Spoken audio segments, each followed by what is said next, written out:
एक ऐसे समाज से आते हुए जहाँ बहुत संघर्ष करके माता पिता ने पढ़ाया, अगर आप नहीं टिकट दे सकते थे तो फिर आपको झूठा वादा नहीं करना चाहिए। कमलनाथ जी ने धोखा दिया।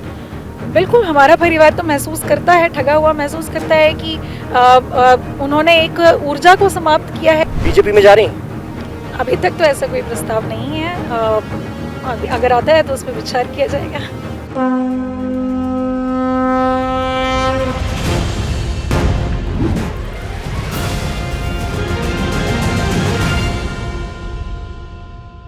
नमस्कार, लाइव हिंदुस्तान पर आपका स्वागत है। मैं हूं इमरान खान और इस वक्त हम हैं मध्य प्रदेश के छिंदवाड़ा में, जो पूर्व मुख्यमंत्री कमलनाथ का गढ़ कहलाता है। और छिंदवाड़ा में एक ऐसी शख्सियत हमारे साथ हैं जिनका नाम है निशा भांगरे, जो कि पूर्व प्रशासनिक अधिकारी रह चुकी हैं और इन्होंने प्रशासनिक सेवा से इस्तीफा देकर कांग्रेस ज्वाइन की थी छिंदवाड़ा में ही विधानसभा चुनाव के वक्त, और अब कमलनाथ के इसी गढ़ में आकर कांग्रेस को छोड़ दिया है, कांग्रेस को बाय बाय कर दिया। निशा जी, स्वागत है आपका। Thank you so much. Nisha ji, जिस छिंदवाड़ा से कांग्रेस में आप साथ आई कमलनाथ जी के, आज उसी कांग्रेस को छिंदवाड़ा में आकर छोड़ रही हैं, क्यों? देखिए, जो पूरा घटनाक्रम है आप उससे देख सकते हैं कि मैं बहुत सामान्य परिवार से हूँ और बहुत संघर्ष करके माता पिता ने डिप्टी कलेक्टर बनाया, प्रशासनिक पद पर रही, लेकिन कांग्रेस पार्टी ने ये झूठा वादा करके कि हम आपको विधानसभा का टिकट देंगे, इस्तीफा देने के लिए प्रेरित किया। मैंने इस्तीफा दिया, इस्तीफा स्वीकार भी हुआ। कमलनाथ जी चाहते, कांग्रेस पार्टी चाहती तो अपना टिकट बदल सकती थी, लेकिन नौकरी छुड़वा करके ये जो अपना इन्होंने वादा पूरा नहीं किया, इस बात से मेरा पूरा परिवार बहुत दुखी रहा। इतना ही नहीं, जब विधानसभा का चुनाव हो गया, रिजल्ट आ गया, उन्होंने बोला था कि हम आपको लोकसभा में टिकट देंगे, वो भी उन्होंने वादा पूरा नहीं किया। और आप देख सकते हैं कि लोकसभा में कांग्रेस में सिर्फ एक महिला को इन्होंने प्रदेश में टिकट दिया। तो ये सिर्फ टिकट का मामला नहीं है कि मुझे या महिला को, किसी महिला को टिकट ना देना, ये प्रतिनिधित्व का मामला है।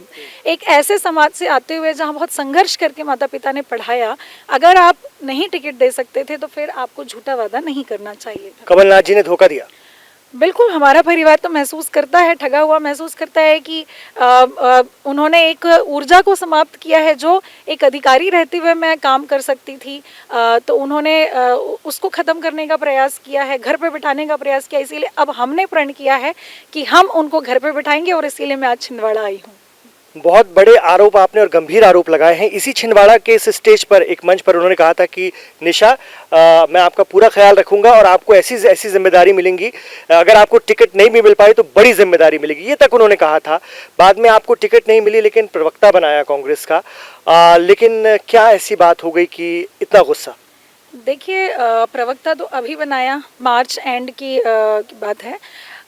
रिजल्ट आया दिसंबर में, कार्यकारिणी भंग हो चुकी थी कांग्रेस की प्रदेश की, और उसके बाद कोई जिम्मेदारी 3 महीने तक नहीं दी गई थी। तो परिवार द्वारा यही दबाव बनाया कि कांग्रेस पार्टी के द्वारा भी अभी कोई आपको जिम्मेदारी नहीं दी गई है। संगठन में काम करना चाहती थी, ज़मीन पे काम करना चाहती थी, लेकिन वैसी कोई जिम्मेदारी नहीं दी जा रही थी और देने के आसार भी नहीं नज़र आ रहे थे। लोकसभा की टिकट का भी बंटवारा हुआ, उसमें भी आपने देखा कि महिलाओं के साथ अन्याय हुआ है। तो कोई गुस्सा या वैसा नहीं है, ये न्याय की बात है, ये अधिकार की बात है। और इतने महीने बीत जाने के बाद भी जब आपको कोई जिम्मेदारी नहीं दी गई, तो फिर कुछ ना कुछ माध्यम हमारे पास होना चाहिए जिससे हम समाज के बीच और देश के लिए कार्य कर सकें। आप एसडीएम थी, अच्छी खासी प्रशासनिक सेवा में थी, बहुत बड़ा निर्णय था। बैतूल जिले के आमला से, मध्य प्रदेश के बैतूल के आमला से आपको टिकट मिलने जा रही थी, आखिरी मौके पर टिकट नहीं मिली। आपने धैर्य रखा, धीरज रखा, और उसके बाद में आज ये फैसला, बीजेपी में जा रही हैं? अभी तक तो ऐसा कोई प्रस्ताव नहीं है, अगर आता है तो उस पर विचार किया जाएगा। नौकरी ज्वाइन करेंगी, सीधे सिंपल वही लाइफ, एक ऑफिसर के तौर पर, या अभी भी कुछ जज्बा है, भावनाएं हैं एक बार फिर सियासत की तरफ रुख करने का? मेरे दिलचस्पी तो राजनीति में ही ज़्यादा है और मैं अपने आप को वहीं ज़्यादा कंफर्टेबल भी फील करती हूँ, लेकिन चूँकि अभी ऑप्शन में एक नौकरी भी है, परिवार को लगता है कि नौकरी ज़्यादा बेहतर है, क्योंकि इस तरीके से चोट खा करके, धोखा खा करके परिवार को लगता है कि नौकरी ज़्यादा बेहतर ऑप्शन है, तो वो किया। लेकिन अगर मुझे राजनीति में जाने का कोई और अच्छा माध्यम मिल सकता है तो निश्चित तौर पर मैं राजनीति पर ही जाना चाहूँगी। ऐसा नहीं लगता आपकी बातों से, आपके दिल में दर्द को मैं आप समझ रहा हूँ, आपकी आंखों में भी वो तकलीफ मैं महसूस कर पा रहा हूँ देख करके, जो कि एक आपके साथ एक गलत हुआ, धोखा हुआ, जैसा कि आप आरोप भी लगा रही हैं। कहीं परिवार का दबाव तो नहीं है बहुत ज़्यादा कि अब बस बहुत हो गई सियासत, ना राजनीति, अब नौकरी में आओ? देखिए, परिवार का दबाव तो है ही, क्योंकि उनका यही कहना है कि आपकी योग्यता ही सबसे बड़ी अयोग्यता बन जाती है एक महिला होने के नाते, और अनुसूचित जाति वर्ग की महिला होने के नाते आपको तमाम वो अवसर मिल सकते हैं राजनीति में और आप आगे बढ़ सकती हैं, लेकिन लोग नहीं चाहेंगे। मतलब राजनीति में षड्यंत्र ही रचा जाता है और योग्यता को ख़त्म किया जाता है।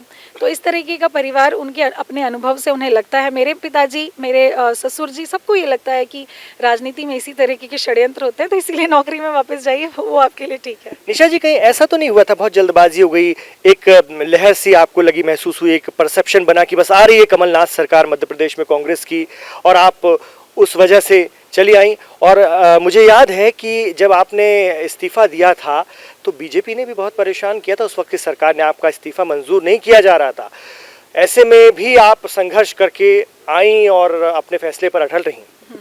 नहीं, ऐसा बिल्कुल भी नहीं है। देखिए, मुझे नौकरी तो करते हुए मात्र 5 साल ही हुए थे। मैं और 10-15 साल 20 साल नौकरी करना चाहती थी।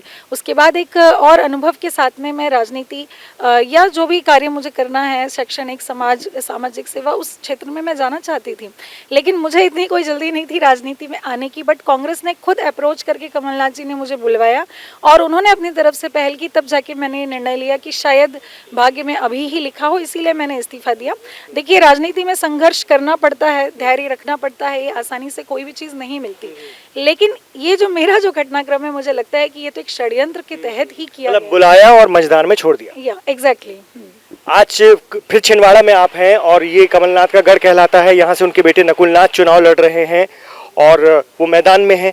क्या कहना चाहेंगे? आज आपने कांग्रेस को हमेशा हमेशा के लिए नमस्ते कर दिया।